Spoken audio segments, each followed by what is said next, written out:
Prazer de receber aqui nessa oportunidade Oswaldo Teodoro, especialista na área de saúde mental na cidade de Imperatriz e alguém que tem servido, no serviço público da nossa cidade, na área de enfermagem, uma pessoa bastante capacitada e estudiosa, principalmente dessa área de saúde mental. É um prazer aqui, doutor Oswaldo, tê-lo conosco nessa oportunidade. Seja bem-vindo. Boa tarde. Boa tarde, prazer é meu, pastor Laércio de Castro. Estamos aqui para discutir e debater sobre esse tema tão importante que é a saúde mental. A gente falava agora há pouco aqui, antes no intervalo comercial, sobre essa questão, e alguém aqui mencionava, há tanta procura de saúde mental, e a gente até dizia brincando, mas essa brincadeira é coisa séria, a começar por nós, ou seja, hoje os transtornos mentais têm sido assim, num volume bem maior, que parece que o tempo vai passando, com os estudos avançando, mas como é que tá? Como é que você avalia essa situação do ser humano no século XXI? Pastor, eu penso que nesses anos de trabalho em clínicas psiquiátricas, tanto no Rio de Janeiro, como aqui no Maranhão, e aqui principalmente em Imperatriz, e também dentro da academia, trabalhando com psiquiatria e saúde mental, e fazendo estudo nesta área, eu tenho percebido, e pelas literaturas também, que o transtorno mental precisa ser desestigmatizado. Existe um verdadeiro estigma àquele que sofre transtorno mental. E isto impede que quem tem algum tipo de transtorno, como o senhor bem disse, todos nós temos o nosso, De uma forma ou de outra? De uma forma ou de outra. Então, impede que a gente procure os serviços de saúde na especialidade de saúde mental, porque foram acondicionados e chamados de doidos. Doidos, malucos. Malucos. Ou seja, quando você fala sobre estigma, você está dizendo então que há assim, um preconceito com essas pessoas. Hoje a gente vê assim, quando a gente vai dizer, você precisa procurar um psicólogo ou um psiquiatra. Diz, não estou maluco. Não estou doido, não estou maluco, exatamente. É por aí, isso. É por aí. Uhum. Inclusive, isto é milenar. Na própria Bíblia Sagrada tem lá os sujeitos que eram diferentes dos outros, tinha uma certa diferença da maioria da sociedade, e que eram estereotipados e chamados de pessoas com transtorno mental. Uhum. Eram colocados guizos, nos leprosos, por exemplo, que tinham um estigma muito grande, os leprosos, hoje hanseníase, e colocavam-se guizos neles para que nós observássemos onde eles estavam. Se estava na esquerda, íamos para a direita. Se estava na direita, íamos para a esquerda. Não queríamos contatos. Hoje, como que... logo que eu mudei aqui para a Imperatriz, eu ainda peguei o hospital de saúde mental que funcionava ali na Babassulândia. E por lá você também passou, né? Eu passei por lá como enfermeiro 4 anos e depois 2 anos como diretor. E aquele hospital, e como todos os outros hospitais psiquiátricos, são hospitais fechados, são hospitais que colocam o paciente com transtorno, aquele que é diferente, dentro de uma grade em cela forte. E a Lei Paulo Delgado, 10.216, fez com que esses sujeitos que são diferentes de nós, eu prefiro chamar isso, eles são diferentes, tirassem-nos da cela e os trouxessem para a sociedade. A convivência. Para conviver junto conosco. Essa que é a saúde mental hoje preconiza isso. A partir de quando que os manicômios, assim chamados, começaram a ser fechados? Na verdade, em 2001 começou essa política da desinstitucionalização. E isso foi lento. O governo o Estado foi desestimulando financeiramente os hospitais psiquiátricos, ou seja, não havia aumento nas cotas das AIHs, que são autorização de internação hospitalar. Como não havia aumento, houve uma certa desestimulação, e os hospitais foram fechando e foram sendo criados os centros de atenção psicossocial, que em Imperatriz nós temos 3. Que é o CAPS, que a gente conhece. São os CAPS. Os CAPS. Exatamente. Temos o CAPS 3, o CAPS IJ, Infanto Juvenil, e temos outro CAPS, que agora não me recordo o nome. Ok, são 3. São 3. Eu sou de São Paulo e a gente ouvia muito falar em Juqueri, que é onde tinha um hospital psiquiátrico lá. E ele se tornou um símbolo assim de maus tratos, né? E pessoas que iam para lá, que recebiam choques e até coisa de experimentação, coisa do tipo. Essa situação é que foi também contribuindo para que fossem retiradas essas pessoas para começar a ser um tratamento a partir da sua família, a partir da sociedade? A partir da sociedade, perfeito. Na verdade, aí a história da psiquiatria, a história da saúde mental, ela é lamentável, né? Por qualquer motivo, se colocava as pessoas dentro das prisões psiquiátricas, dentro dos hospitais psiquiátricos, trancados às 7 chaves. Se a pessoa tinha alguma diferença no comportamento, trancava-se. Se queria pegar um idoso e não queria mais, se a família não quisesse mais cuidá-lo, também levava para lá. Coisas pequeninas, absurda pastores, também, coisas absurdas. E uma jornalista chamada Daniela Arbex escreveu um livro que eu estimulo aqui, quem quiser conhecer a história da psiquiatria, principalmente de Minas Gerais, escreveu um livro chamado Holocausto Brasileiro. Pastor Laércio, ela descreve cenas no livro, ela é uma jornalista e descreve todos a localização, todo o ambiente do hospital psiquiátrico lá em Minas Gerais, mostrando que ele tinha um quê de Auschwitz. Lá, quando Hitler trancava as pessoas, os judeus principalmente, em Auschwitz. Era parecido, tortura.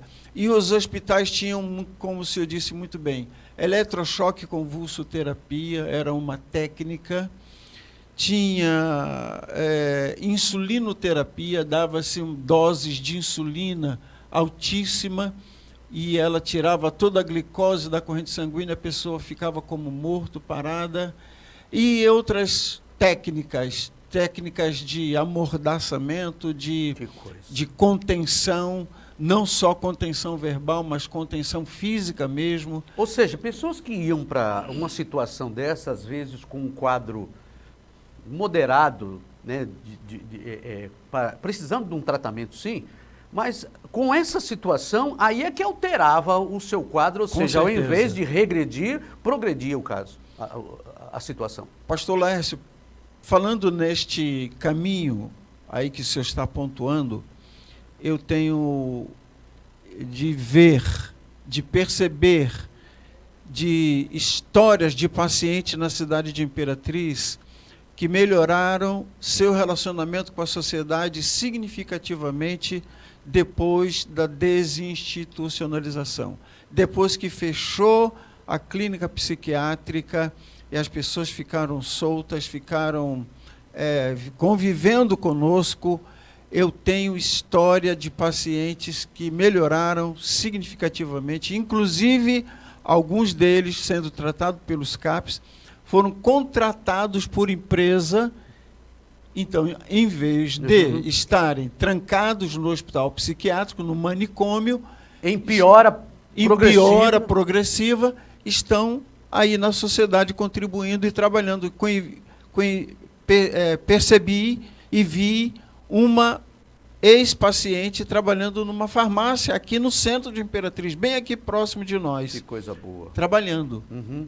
Dentro dessa perspectiva, hoje, como que você avalia o trabalho que é oferecido, por exemplo, em Imperatriz? Você tem servido muito em Imperatriz, é do Rio de Janeiro, está servindo aqui em Imperatriz nessa área e tem acompanhado toda essa progressão. Como você avalia hoje Imperatriz no tratamento? Pastor Laércio, eu estive na academia por muitos anos, 30 e poucos anos, e eu ministrei várias disciplinas. Uma foi saúde mental, a história da saúde mental. A segunda foi saúde pública.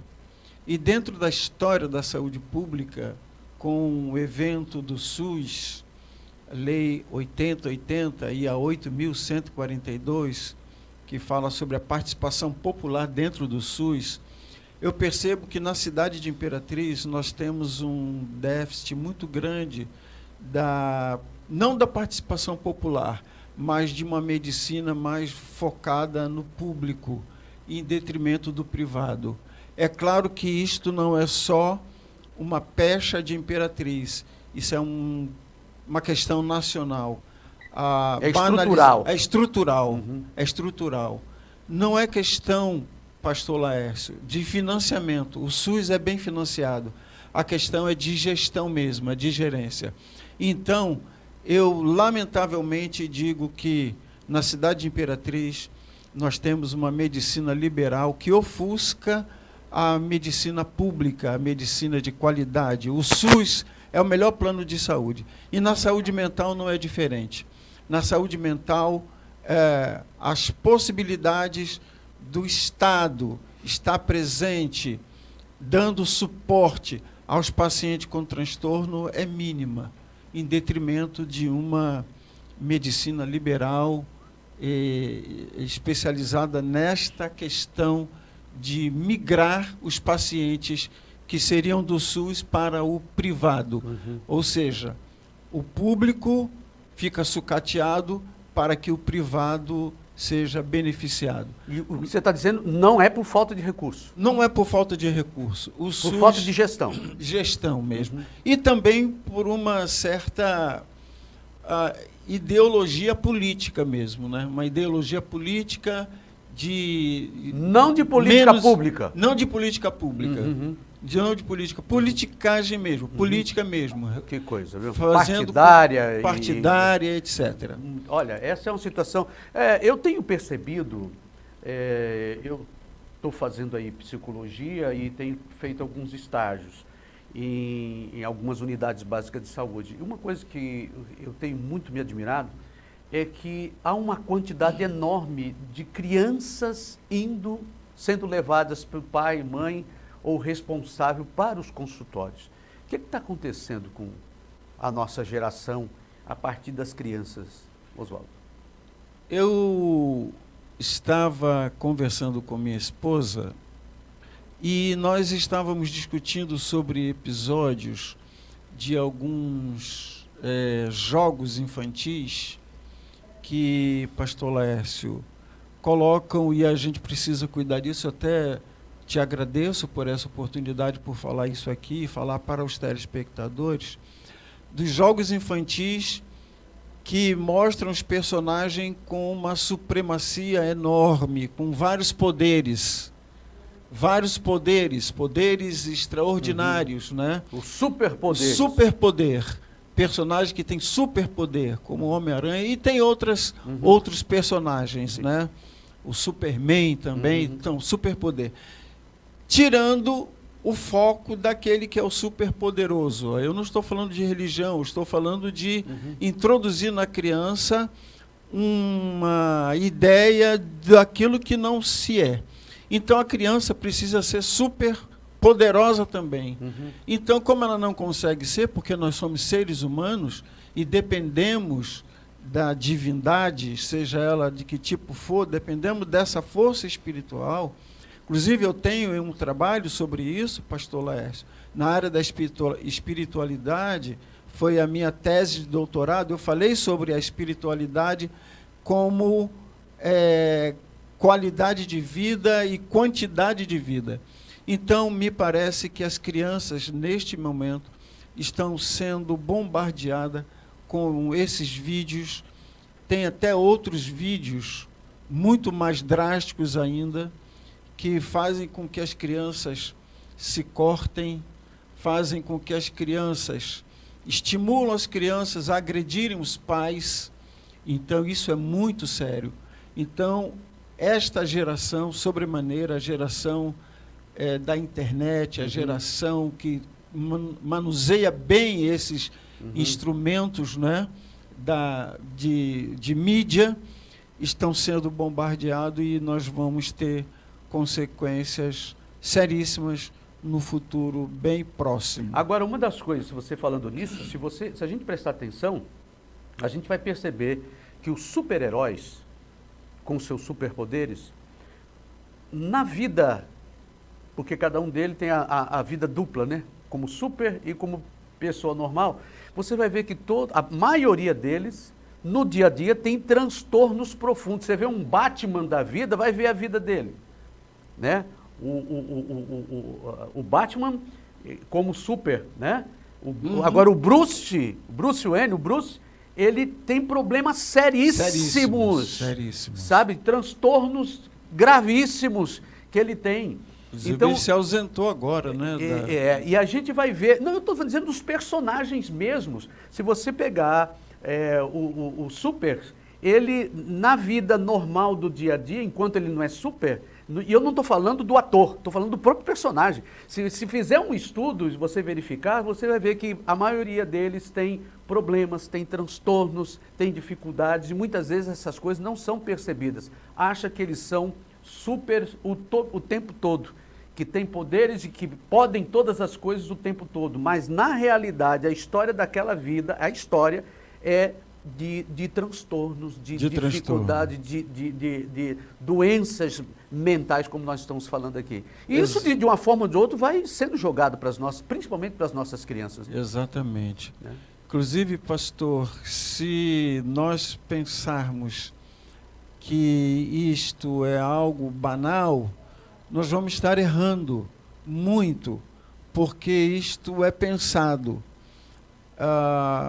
Pato Donald e a sua namorada foram pensados para construir uma certa conduta e postura da sociedade americana. Então, não é pensado, não é por acaso. Não é por acaso. Isto tudo tem um desejo e tem uma finalidade de trazer uma certa postura e, principalmente, uma postura consumista. Isto é que tem preocupado.